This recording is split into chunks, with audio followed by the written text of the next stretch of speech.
আসসালামু আলাইকুম। Expert holiday 365 এর পক্ষ থেকে সকলকে জানাই প্রাণ ঢালা অভিনন্দন। আশা করি যে যেখান থেকে দেখছেন সকলে অনেক অনেক ভালো আছেন। আজকের আলোচনার মূল বিষয়টা হচ্ছে যে সেনজিন ট্যুরিস্ট ভিসার জন্য অ্যাপ্লাই যদি আমরা করি সেক্ষেত্রে কোন দেশটা সর্বোপরি আমাদের জন্য উপযুক্ত হবে। তবে আলোচনার পূর্বে আন্তরিক রিকোয়েস্ট চ্যানেলটি সাবস্ক্রাইব করে রাখবেন যাতে করে পরবর্তী ভিডিওটা আপনারা খুব সহজেই পেতে পারেন। এছাড়া আপনাদের যদি মূল্যবান মতামত থাকে চাইলে কমেন্টস বক্সে টাইপ করতে পারেন। আমরা সময় সুযোগ বুঝে আপনাদেরকে একটা ভালো অ্যান্সার দেওয়ার চেষ্টা করব ইনশাআল্লাহ। বন্ধুরা, আসলে আপনারা প্রায় সময় আমাদের কাছে একদম ফ্রেন্ডলি ভাবে একটা প্রশ্ন করেন, সেটা হচ্ছে যে সেনজিনে আমি একটা ভিসা চাই, কিন্তু আসলে কোন দেশটাতে অ্যাপ্লাই করলে আমার জন্য খুবই বেস্ট হবে।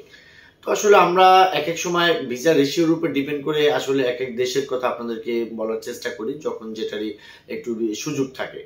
তবে আসলে একটা জিনিস আপনাদেরকে মাথায় রাখতে হবে যে সেনজিনে যতগুলো এরিয়া আছে, আপনি যে কোনো এরিয়াতেই যান না কেন সেক্ষেত্রে কিন্তু আসলে ন্যূনতম একটা ডকুমেন্টস আছে, ডকুমেন্টসের মধ্য দিয়েই কিন্তু আসলে আপনাকে এই পথটা পাড়ি দিতে হবে আসলে এই সেনজিন ভিসাটা অর্জন করার জন্য।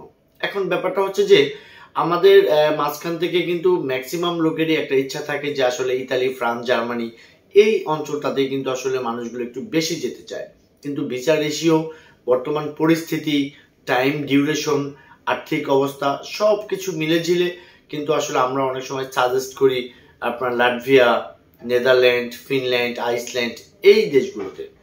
তবে আমি যদি আপনাদেরকে একটি দেশের কথা বলতে যাই তাহলে বিষয়টা আসলে আমার জন্য একটু কষ্টকর হয়। তবু আসলে গুগল বর্তমান সময়টাতে গুগলের এক্সপিরিয়েন্স, তারপরে গুগলের যে ভিসা রেশিও বা আমরা যে প্র্যাকটিক্যালি যে কাজগুলো করি সব কিছুর প্রেক্ষাপটে আমরা কিন্তু আসলে একটা দেশ আপনাদেরকে সাজেস্ট করতে পারি।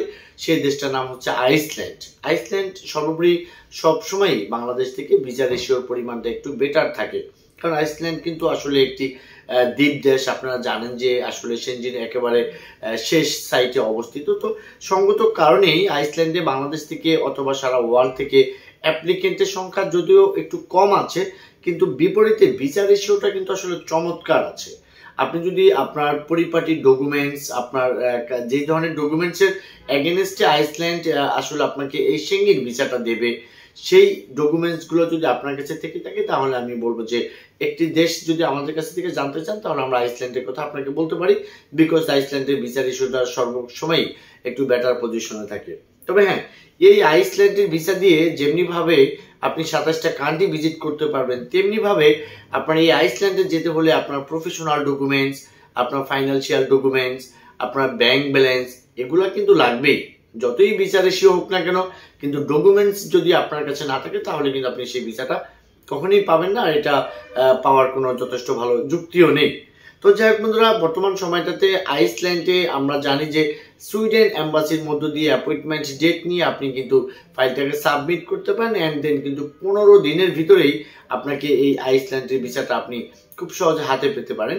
এছাড়া এই আইসল্যান্ডে ভিসা পাওয়ার পরে ফার্স্ট এন্ট্রি যদি আপনার আইসল্যান্ড থেকে, প্রথমে আপনি আইসল্যান্ড যাবেন, তারপরে ওখান থেকে কিন্তু আপনি মন মতো সেনজিনভুক্ত বা সেনজিনে আওতাভুক্ত যতগুলো সদস্য দেশ আছে এই দেশগুলোতে আপনি কিন্তু ঘুরে দেন কিন্তু আপনি বাংলাদেশে এক খুব সুন্দর পরিবেশে আপনি ব্যাক করতে পারবেন।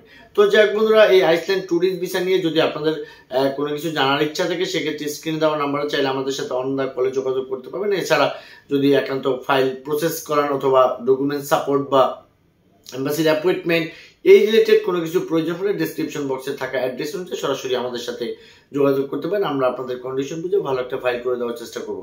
সকলে ভালো থাকবেন। আল্লাহ হাফেজ।